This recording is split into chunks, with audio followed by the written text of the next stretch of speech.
త్వరలో పార్లమెంటుకు ఎన్నికలు జరగనున్నాయి. ఈ ఎన్నికల తర్వాత 17వ లోక్సభ ఏర్పడుతుంది. దేశంలో ఇప్పటిదాకా 16 సార్లు ఎన్నికలు జరిగి 12 మంది ప్రధానులయ్యారు.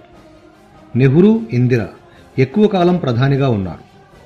డాక్టర్ మన్మోహన్ సింగ్ 2 విడతలు అంటే 10 ఏళ్లు ప్రధానిగా ఉన్నారు.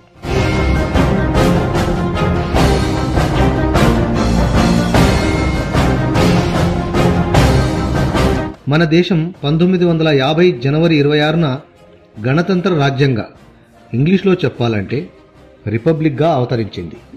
ఆ తర్వాత స్వతంత్ర భారతావనిలో తొలి ఎన్నికలు 1951-52లో జరిగాయి. ఈ ఎన్నికల తర్వాత జవహర్లాల్ నెహ్రూ భారతదేశపు మొట్టమొదటి ప్రధాని అయ్యారు. తర్వాత గడువు ప్రకారం 1957లో ఎన్నికలు జరిగాయి. మరోసారి నెహ్రూ ప్రధాని అయ్యారు. 1962లో జరిగిన 3వ సార్వత్రిక ఎన్నికల్లో మళ్లీ ప్రధానిగా నెహ్రూ బాధ్యతలు చేపట్టారు.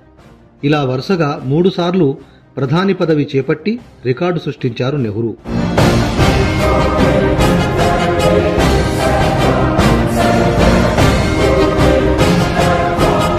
1964లో ఆయన మరణించినప్పుడు లాల్ బహదూర్ శాస్త్రి ప్రధాని పదవి చేపట్టారు.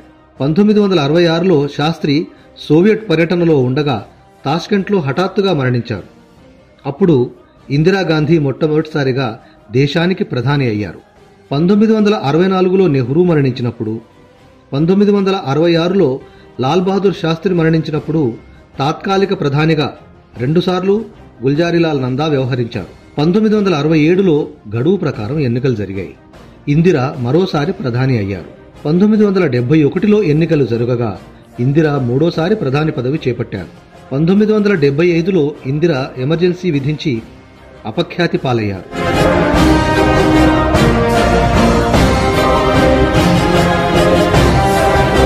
1977లో జరిగిన ఎన్నికల్లో మొరార్జీ దేశాయ్ ప్రధాని అయ్యారు. 1979లో ఆయన రాజీనామా చేసినప్పుడు చరణ్ సింగ్ ప్రధాని అయ్యారు.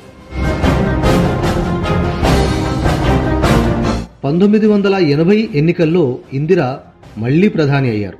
1984లో ఆమె హత్య తర్వాత ఆమె కుమారుడు రాజీవ్ గాంధీ ప్రధాని అయ్యారు.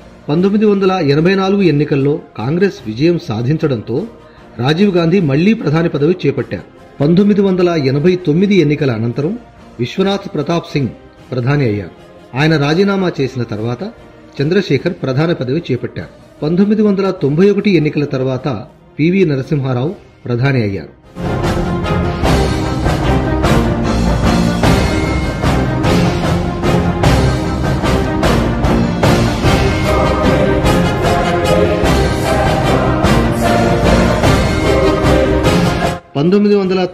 ఎన్నికల్లో హంగ్ రావడంతో 16 రోజుల పాటు అటల్ బిహారీ వాజ్పేయి ప్రధాని అయ్యారు. ఆ తర్వాత వరుసగా ఐకే గుజ్రాల్, దేవేగౌడ ప్రధాని పదవి చేపట్టారు.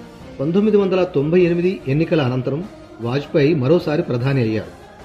13 నెలల పాటు ప్రధానిగా కొనసాగారు. అన్నాడీఎంకే మద్దతు ఉపసంహరణతో ప్రభుత్వం మెజారిటీ కోల్పోయింది. కాంగ్రెస్ అధ్యక్షురాలు సోనియా గాంధీ ప్రత్యామ్నాయ ప్రభుత్వం ఏర్పాటుకు నిరాకరించారు. దాంతో ఎన్నికలు తప్పలేదు. 1999 ఎన్నికల తర్వాత వాజ్పేయి మరోసారి ప్రధాని పదవి చేపట్టారు.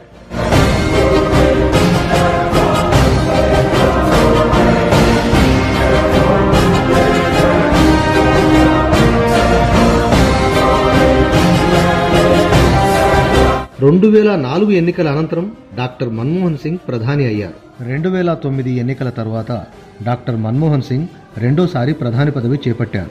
2014 ఎన్నికల అనంతరం నరేంద్ర మోదీ ప్రధాని అయ్యారు. వచ్చే ఎన్నికల తర్వాత ఎవరు ప్రధానిగా ఉండాలనేది ప్రజలే నిర్ణయిస్తారు.